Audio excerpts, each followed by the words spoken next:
People of the internet, welcome back to another video. It is I, Don Thomas, back in here with another one. As always, folks, the likes, the comments, and subscribes are all greatly appreciated. Thank you so much for the support on this channel. Without further ado, let's go ahead and dive into today's topic, folks. Got a video pulled up here. Comes from Fox 5 Atlanta, in which they titled the video, Atlanta Woman Loses Hundreds to Thieves with New Tech. Of course, folks, I'm based out here in Georgia myself. I think I'm loosely familiar with this story. About a group of water boys. I think I covered the water boys, the Atlanta water boys out here before, and stories of some of the things that young men and the harassing that they do to sell you some water on the side of the road while you're driving and minding your business. Of course, this one is a little bit different. Get some insight. Let this video serve as a cautionary tale. How to maneuver. This can happen in any city. Of course, this again happened in Atlanta, Georgia. This could happen anywhere.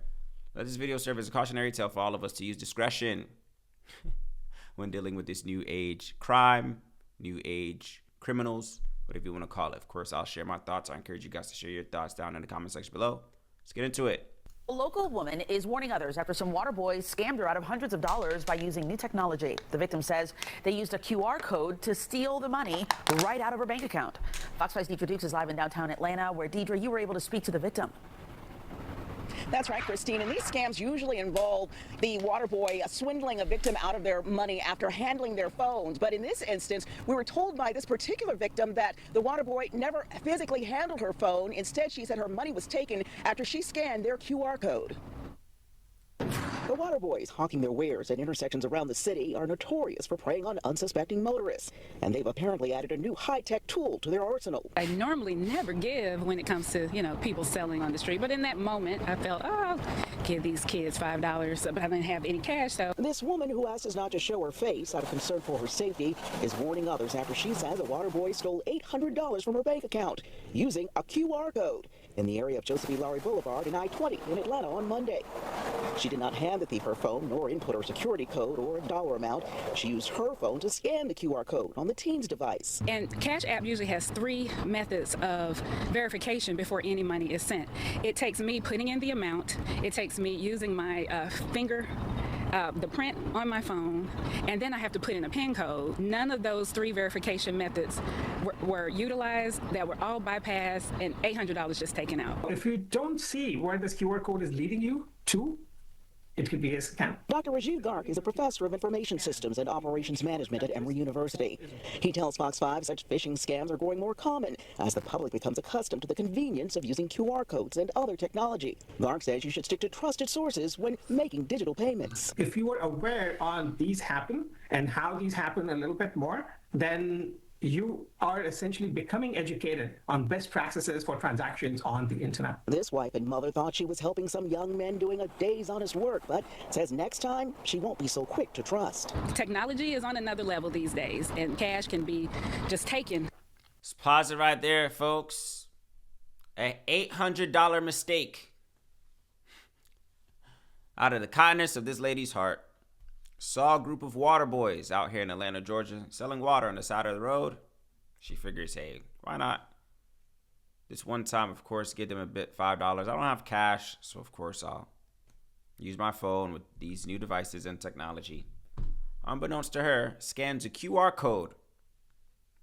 She didn't give the boys the phone. She didn't ask them to input anything. Of course, just scans the code on her phone. Boys tell her, thank you, have a nice day. Only to find out that $800 was taken out of her account from that simple transaction. Folks, rookie mistake, but you don't know what you don't know, right? I don't want to fault this lady too much because, again, this was out of the kindness of her heart. I don't want this story to, dissuade people from doing the right thing and having compassion and helping young people as well, too. But also keep in the back of the mind that times are hard out here and people are getting creative on means of swindling and surviving, I guess you could say as well too, under these tough times. Now again, I spoke on a story about this as well too. There was another story, of course, this is very prevalent out here in Atlanta, but I'm sure we all have seen people selling things, whether it be flowers or water or whatever the case is, on the side of the road. So this could happen anywhere, but it's very popular out here in Atlanta, called the Water Boys. Hey big bro, that's what they'll do to you. They'll big bro you to death. Hey big bro, big bro, big bro. Hey, big bro, can you help me out, big bro? Hey, big bro. It's not funny. Of course, I'm not laughing at the lady. Again, out of the kindness of her heart, thought she was doing a good deed. But let this just serve as a cautionary tale, folks, that people have ulterior motives. They might lead with a smiling face, really appear to be down bad, but use your due diligence, use your discretion. Or in some situations, again, just kind of chalk it up to, hey, maybe not today, whatever the case is. Of course, as I said, times are hard out here, folks. And everybody who you come across may or may not have your best interest at heart.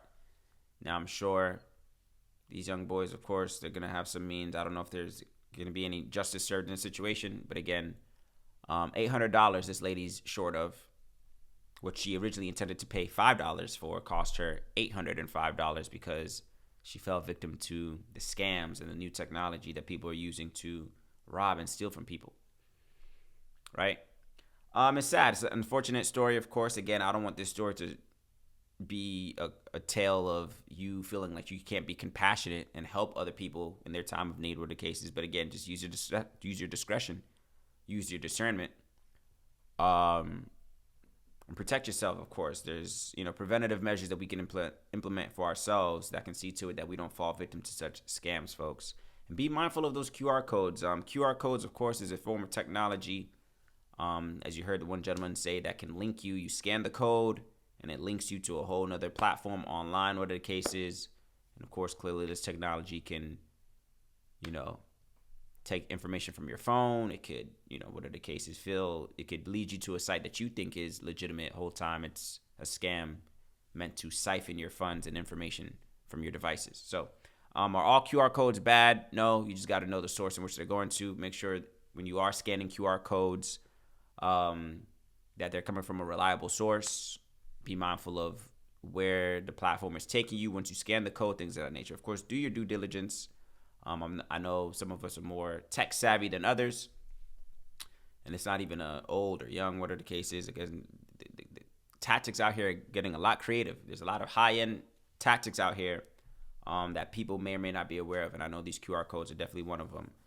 So you see them typically around like in restaurants and menus and parking lot garages and things of that nature. You see here, scan this code and it'll open up a link for whatever the case is. But just do your due diligence, folks. Be mindful of the things, especially when you're dealing with these devices or anything interaction online. Be mindful of the people that you're interacting with, the things that you're putting your name next to or signing, or links that you're pressing within your emails and this, that, and the other. Just be mindful that these things exist, so therefore you don't become the next victim of an $800 scam or worse in other situations. But of course, folks, those are my thoughts. I want to hear yours down in the comment section below. As always, the likes, the comments, the subscribes are all greatly appreciated.